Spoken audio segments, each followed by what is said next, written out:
Bonjour tout le monde, c'est Cécile de voussoigneautrement.com.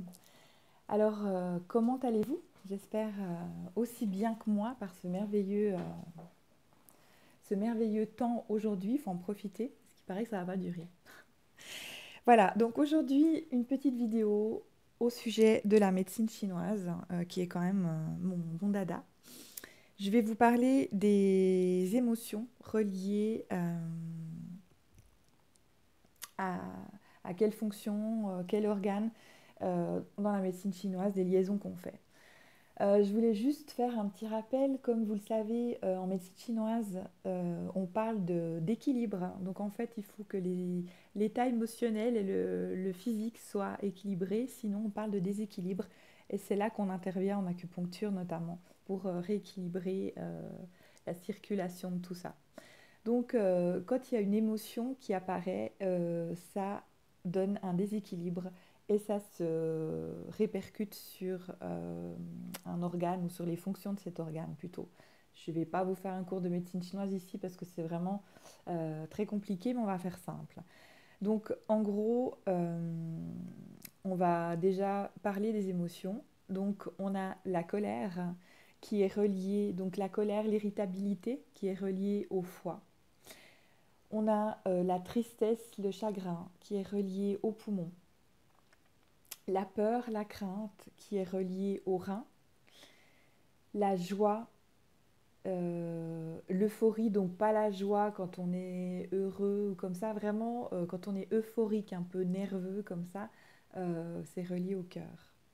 Et quand on a du souci, du ressassement, quand on réfléchit un peu trop, c'est relié à la rate.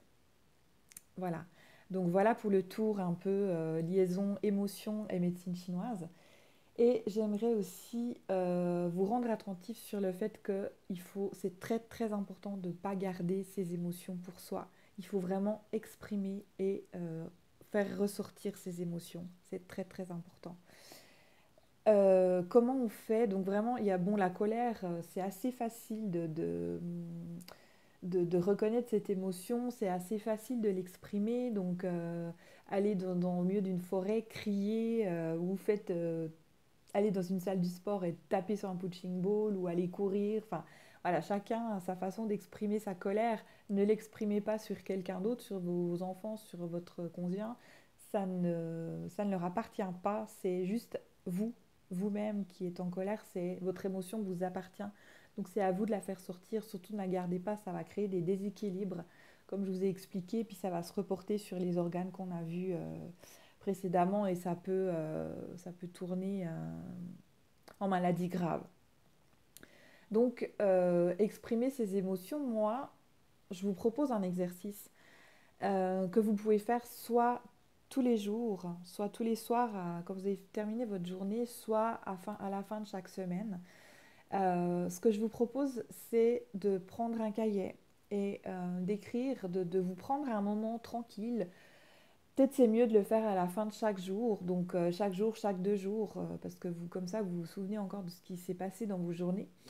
Euh, donc prenez un cahier, installez-vous dans un endroit tranquille où vous êtes seul, vous pouvez voilà, être au calme, vous poser et essayez de réfléchir à ce qui s'est passé dans la journée, dans votre journée ou dans votre semaine si vous le faites à la fin de chaque semaine.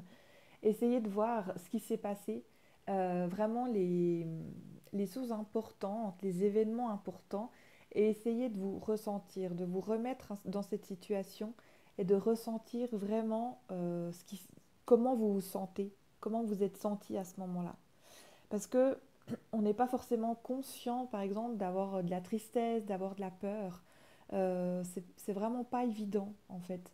Je prends mon exemple à moi, j'ai eu une pneumonie il y a quelques années.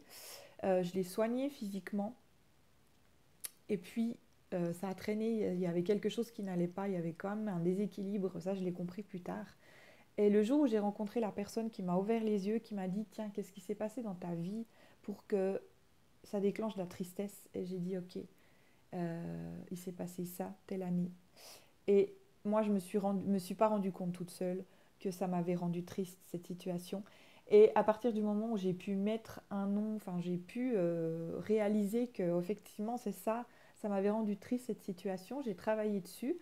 Bien sûr, eu un traitement naturel avec les huiles essentielles, mais j'ai travaillé sur cette peur et puis du coup, ben, tous les blocages que j'avais eus ont disparu en fait. Donc voilà, mon conseil c'est chaque soir, c'est mieux, d'écrire sur un cahier. Donc peut-être qu'il ne s'est rien passé dans votre journée, mais en général il se passe quand même quelque chose. Vous avez une petite peur, une petite colère, une petite tristesse ou un peu de joie euphorique comme ça. Exprimez-la, donc écrivez-la. Tiens, je me suis sentie comme ça. Vraiment ressentez cette émotion à l'intérieur de vous. Euh, Prenez du temps pour me dire, tiens, dans cette situation, quand la personne m'a dit ça, dans cette situation-là, je me suis sentie comme ça, effectivement. J'ai ressenti de la tristesse. Exprimez-la. Donc, parlez-lui, je ne sais pas, faites comme vous le ressentez, mais mettez un mot sur cette émotion et ne gardez pas tout ça pour vous. Voilà. Donc, si vous avez besoin de plus d'informations au sujet de cette vidéo, ben, écrivez-moi dans les commentaires sous la vidéo. Vous pouvez m'écrire à info@voussoignerautrement.com. Je vous invite à aimer ma page Vous soigner autrement si ce n'est pas déjà fait. Et puis, allez visiter mon site voussoignerautrement.com. Je propose des soins énergétiques à distance, des séances de coaching aussi à distance. Et pour ceux qui habitent en Suisse, près de chez moi, eh bien, je propose des séances donc, de soins énergétiques que je fais aussi, mais d'acupuncture, de fleurs de bar. Voilà, donc oui, les fleurs de bar aussi, ça peut vous aider au niveau des émotions. Donc renseignez-vous à ce sujet et peut-être que je ferai des vidéos là-dessus sur les émotions, les fleurs de bar. Voilà, je vous embrasse, je vous dis à bientôt. J'espère que cette vidéo vous a plu. Et si elle vous a plu, ben, likez et partagez. Ciao, ciao!